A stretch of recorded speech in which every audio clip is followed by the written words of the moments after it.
Welcome to Celestial Zodiac. If you've ever wondered why your sun sign doesn't tell the whole story, this video is for you. Your birth chart is the universe's blueprint of you, a celestial map showing where every planet was the moment you were born. Let's break down how to read it clearly without the astro-jargon. What exactly is a birth chart? A birth chart or natal chart is like a cosmic snapshot including the sun, moon, and planets frozen in time. It looks like this.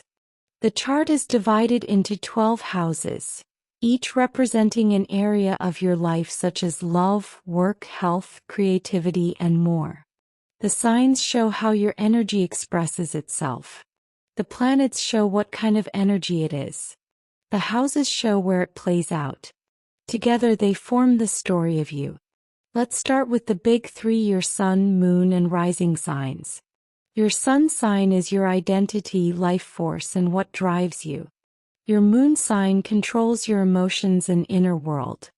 Your rising or ascendant sign shows how you appear to others and how you begin things. For example, someone with a Cancer sun, Aries moon, and Virgo rising blends sensitivity, bold emotion, and calm organization. That's why two people with the same sun sign, Cancer, can feel so different. Each planet has a job, an area of your life it influences. Mercury controls communication and thought. Venus is about love, aesthetics, and values. Mars explains your drive and ambition. Jupiter influences growth, wisdom, and luck. Saturn is about discipline and boundaries. Uranus influences generational shifts. Neptune creates your higher insights. Lastly, Pluto is about transformation. When you see these planets in different signs or houses, you're seeing how each area of your life is flavored by that planet's energy. Lines connecting planets in your chart are called aspects. They reveal how the planets interact. They are either form a conjunction, a trine, a square, or an opposition. Conjunction is planets that join forces. This indicates strong, focused energy. A trine or triangle creates harmony and flow. A square means that tension in your life sparks growth. An opposition means a balancing act between two sides of yourself. These patterns tell you what comes naturally versus what needs work. The 12 houses rotate around your rising sign. Think of them like rooms in your personal mansion. First house includes self and identity. The second house includes money and values. The third house is about communication and your siblings. The fourth house is your home and family life.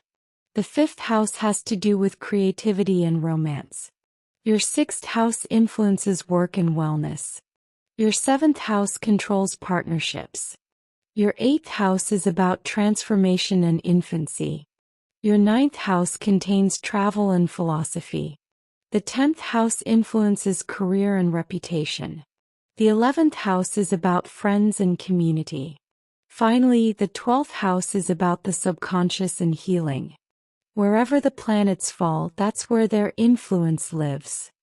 Let's look at how to read a birth chart. This is an example of a fictional chart.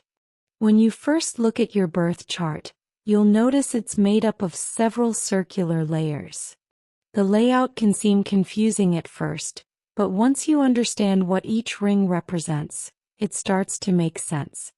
The outer ring of the chart shows the 12 zodiac signs arranged counterclockwise, beginning with Aries and goes to Pisces. The middle ring shows the planets and other symbols positioned within those signs. Each planet symbol tells you where that planet was in the sky at the moment you were born. The innermost circle divides the chart into 12 wedges called houses. These are the areas of everyday life, things like relationships, home, work, and creativity.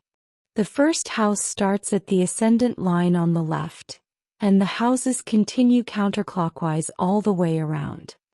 The first step in reading a chart is to begin with the rising sign, also known as the ascendant, and its ruling planet. In this chart, the ascendant is Aquarius, ruled by Uranus. Aquarius rising people move through life as innovators and reformers. They crave authenticity and independence and want to improve the world around them. The chart ruler, Uranus, sits in Sagittarius in the 10th house, linking originality to career. When reading your own chart, start the same way. Find your rising sign, then its ruling planet. Wherever that planet lives, it sets the tone of your life. Next, look at the sun. In this chart, the sun is in Capricorn in the 11th house. The identity grows through achievement, structure, and long-term goals, especially within groups or organizations. The moon is in Aquarius in the 12th house, which adds emotional independence, deep intuition, and a need for private reflection. These are considered the big three. Here they show a rational idealist, grounded enough to plan carefully, but inventive enough to innovate boldly. Now scan for house emphasis to see where most of the action happens in life. Here several planets gather in the 11th house. That's the house of community, causes, and collaboration.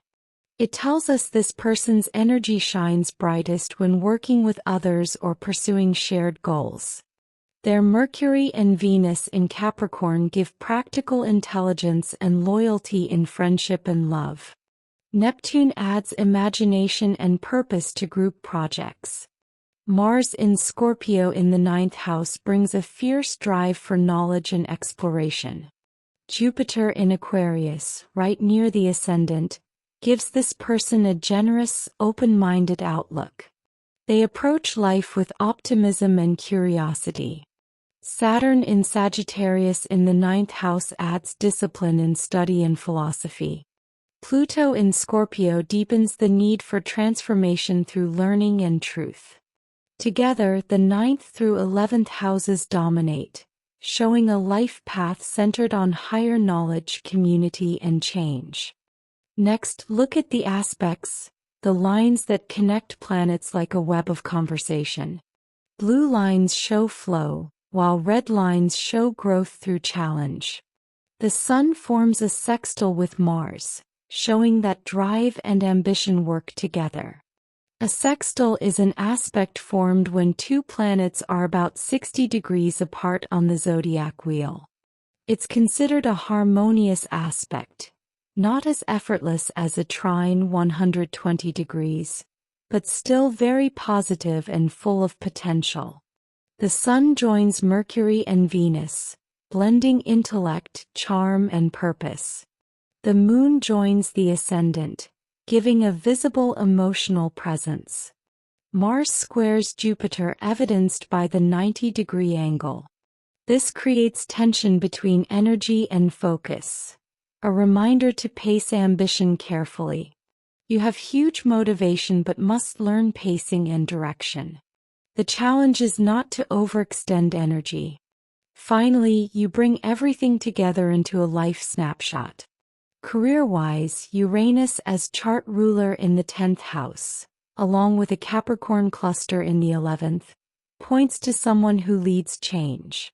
In love, Venus in Capricorn and Mars in Scorpio show loyalty and emotional depth. For self-care, the Moon in Aquarius in the 12th house calls for regular solitude, meditation, and time offline to reset emotionally. Their growth edge lies in the Mars and Jupiter square. The lesson is to balance drive with direction, to pursue goals steadily without burning out. Understanding your chart is like learning the language of your own energy. Each planet, sign, and house adds another sentence to the story of who you are. When you start seeing how everything connects, the big three, the houses, and the aspects, you gain insight into your patterns, strengths, and potential for growth. Remember, astrology isn't about prediction. It's about awareness, so you can align with your purpose and live with more clarity and confidence. If this breakdown helped you understand your chart a little better, Make sure to like, subscribe, and share this video with someone who's just beginning their astrology journey. Your support helps Celestial Zodiac grow and keeps more cosmic content coming your way. Thanks for watching, and until next time, keep looking to the stars. They're always reflecting something beautiful back at you.